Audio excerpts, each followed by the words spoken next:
Listen to this podcast now on the Red Apple Podcast Network. Why is the middle class shrinking? Why are people facing an affordability crisis while marginalized individuals called informals grow in numbers? Join me as I travel the world, speaking with people living in invisibility, the leaders working to solve it, and uncovering the hard truths shaping our economy and daily reality. Download all of Red Apple Media's podcasts right now through your favorite podcast platform. Listen, all you New Yorkers. Excuse me, taxi. Okay, we're looking around. This is the 77 WABC minicast.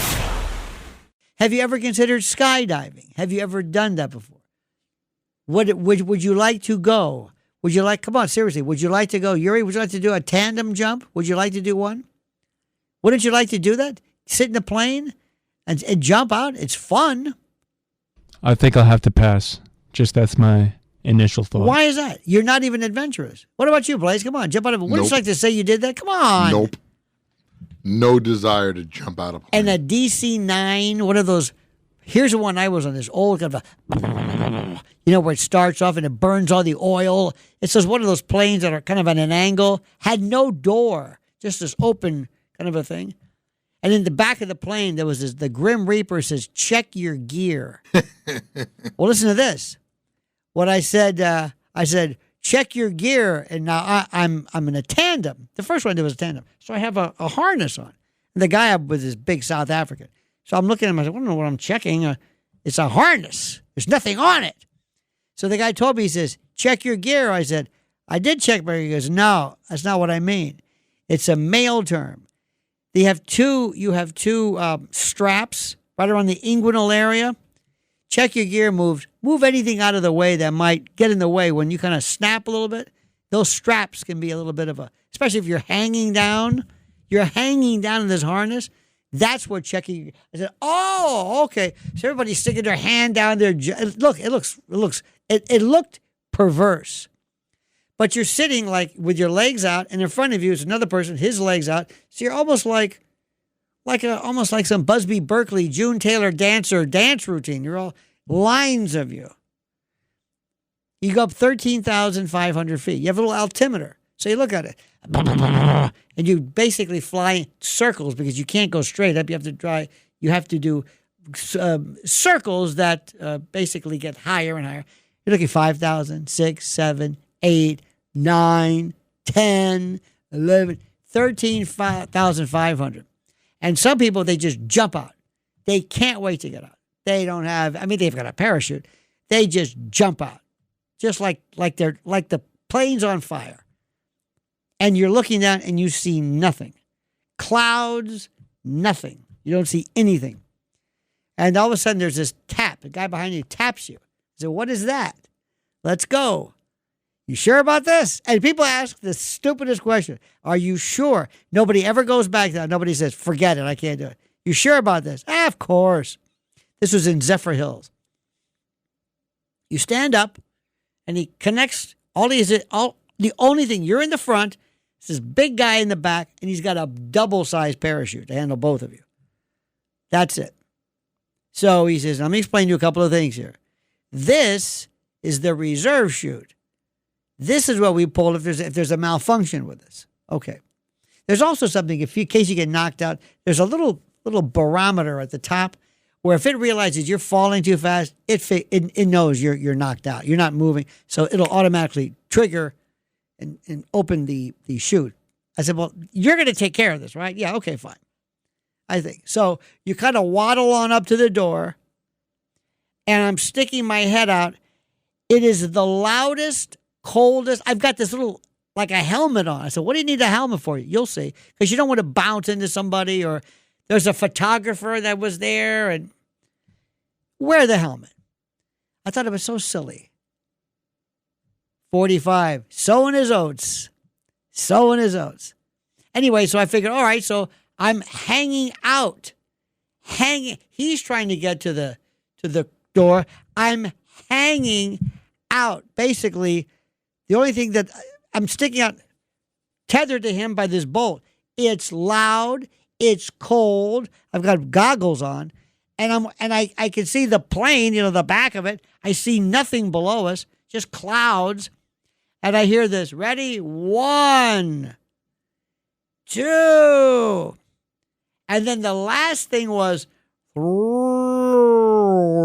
don't know what this was, and we jumped up. And I'm kind of flipping over a little bit. And in my head, I know what's happening. In my head, I recognize I'm out of a plane. We're falling. I guess.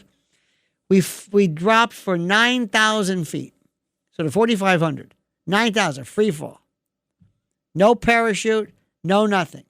And you put your hands out. It's like you thrust your pelvis out so that your body is kind of curved like the front of a plane. You don't want it to be flat. And I'm telling you, I had a rush. I was like banging my chest like Tarzan. This is the greatest thing in the world. Because here's the thing, you don't feel like you're falling. You feel like you're flying. Because you look down, there's the ground. It's not coming up. It's just there. You're in a plane. There's nothing coming up. I'm thinking, how high up are we? I mean, my God.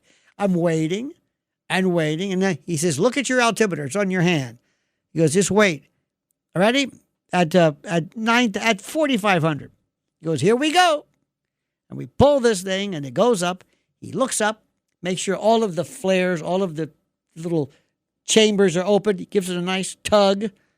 He says, we got it.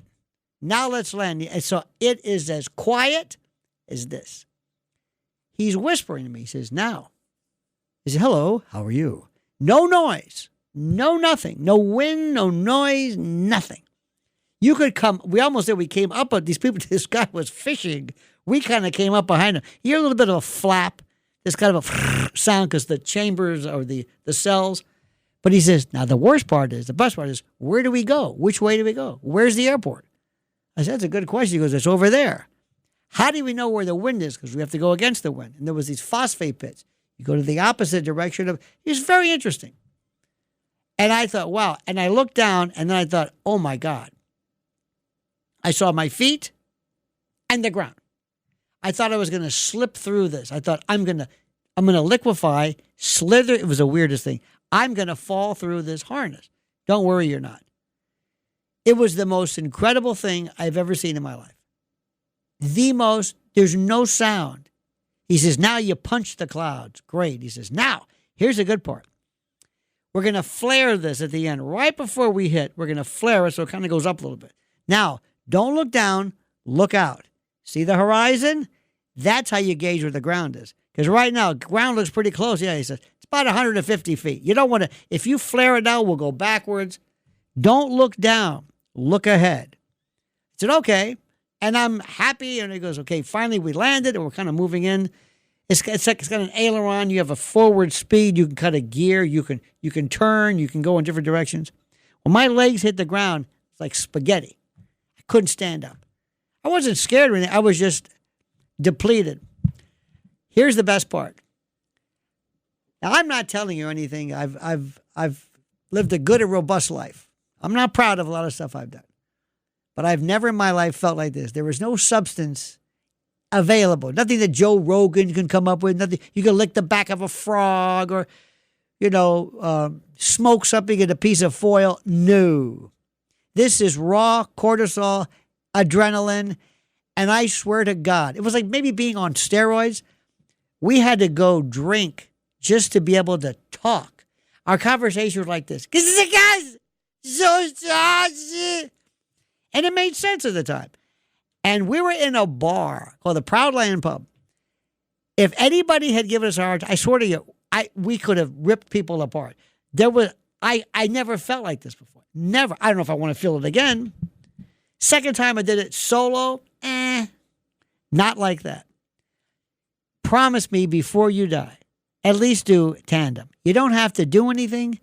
You'll just hook you up. You will never be the same.